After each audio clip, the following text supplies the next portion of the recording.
시청자 여러분 안녕하십니까? 뉴스데스크 제주입니다. 제주 해군기지 내 크루즈항이 완공된 지 3년 만에 첫 크루즈 관광객을 맞이했습니다. 올해 130여 차례 정도 크루즈선의 입항이 예약돼 있지만 대부분이 중국 여행객들이라 얼마나 더 들어올지는 미지수입니다. 이소영 기자입니다.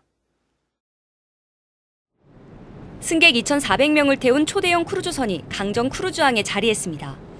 영국 국적의 퀸메리 2호로 14만 8천 톤급에 길이 345m, 높이는 아파트 24층과 맞먹습니다.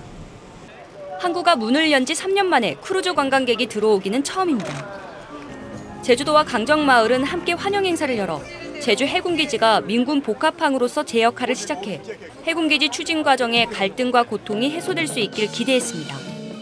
앞으로 이제 주민들 간의 화합과 상생하고 발전적인 날로 갈 수 있는 기념비적인 날이 됐으면 좋겠습니다. 주민 경제 활성화가 됐으면 좋겠습니다. 배에서 내린 승객들은 당일 일정으로 서귀포 시내와 관광지 등을 둘러봤습니다. 향교에서 색다른 문화체험을 하며 제주의 역사 문화를 접하는 기회를 갖기도 하고 전통시장 등을 돌며 다양한 먹을거리를 맛보는 등 9시간가량 제주에 머물며 색다른 매력을 경험한 뒤 홍콩으로 떠났습니다. It's absolutely beautiful. This is our first time here, but we would like to come back some other time and have a proper look and maybe spend a week here. 민군복합 관광미항으로 활용하기로 한 제주 해군기지가 2016년 완공된 뒤 이듬해 7월부터 크루즈 입항 예약을 받기 시작했지만 사드 여파로 6호의 제주 방문이 모두 취소되면서 크루즈항은 사실상 개점 휴업 상태였습니다. 올해도 강정 크루즈항에 130여 차례 입항 계획이 있지만 90% 이상 중국 단체 여행객들이라서 입항이 불투명한 상황. 강정 크루즈항의 운영이 본격적으로 시작됐지만 크루즈선 유치 확대와 지역 갈등 등 풀어야 할 과제는 여전히 남아 있습니다. MBC 뉴스 이소연입니다.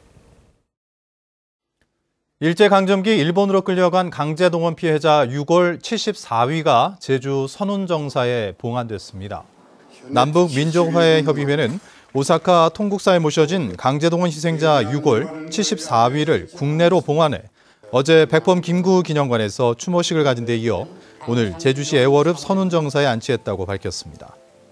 남북민화협은 일제강점기 타지에서 생활하다 숨져 고향으로 오지 못한 선조 6월을 봉안하는 활동을 지속할 계획입니다. 한국유치원총연합회가 개학 연기 가능성을 언급한 가운데 제주에는 참여하는 유치원이 없는 것으로 확인됐습니다. 제주도교육청은 홈페이지를 통해 도내 사립유치원 21곳 가운데 한유총 개학일 연기에 동참하는 유치원은 없다며 도내 모든 사립유치원은 정상적인 교육과정을 운영한다고 공지했습니다.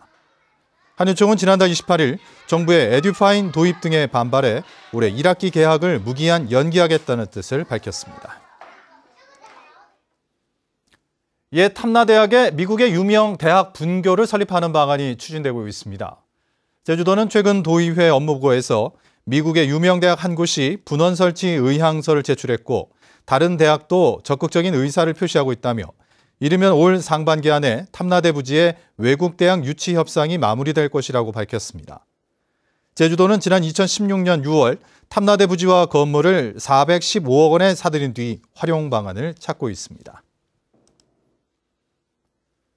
청년 일자리 창출과 직업교육을 위한 제주 더 큰 네일센터가 문을 엽니다. 제주도는 올 하반기에 민간 전문가와 공무원 각각 8명으로 네일센터 구성 전담팀을 만들어 센터 개설을 추진할 예정입니다. 네일센터는 만 15살부터 34살까지 청년 미취업자 100명을 선발해 교육훈련과 취업 또는 창업 프로그램 수행, 국내외 기업체와의 네트워크 구축 등의 프로그램을 진행할 예정입니다.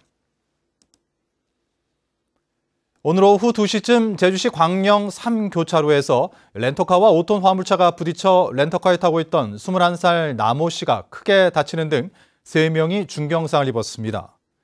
경찰은 이들 차량이 교차로에서 신호를 위반했을 가능성이 있는 것으로 보고 조사하고 있습니다.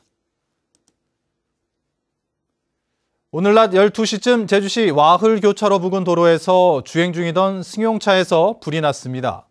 이 불로 차량이 모두 타고 운전자 38살 박모 씨는 연기를 마셔 병원으로 옮겨졌습니다.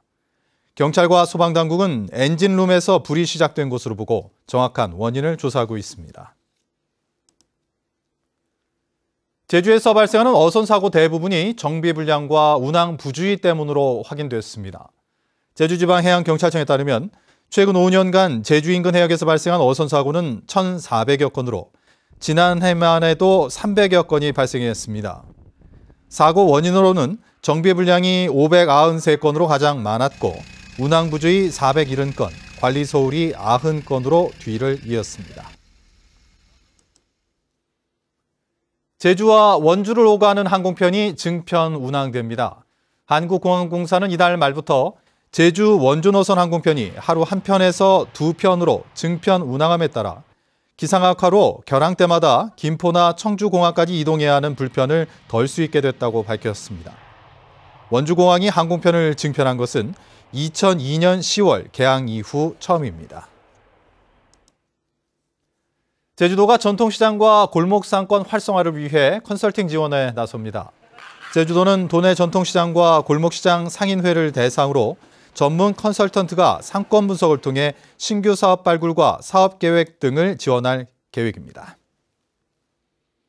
뉴스데스크 제주를 마칩니다. 시청해주신 여러분 고맙습니다.